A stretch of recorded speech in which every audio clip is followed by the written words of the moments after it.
5ই মে হেফাজতের আন্দোলনে নিহত হন। তার গুলিটা মাথায় লেগেছিল, তাকে আর বাঁচানো যায়নি এবং আমরাও তাকে আর ফিরে পাইনি। আজকে দীর্ঘ 12 বছর, 2014 সালে আমার বাবা মারা যান এই শোকেই।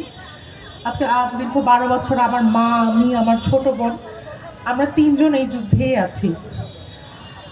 জুলাই যোদ্ধাদের অনেক অনেক অনেক ধন্যবাদ জানাই, যারা শহীদ হয়েছেন তাদের জন্য আমাদেরও হাহাকার রয়ে গেল। তারা শুধু শহীদ না, তারা গাজী।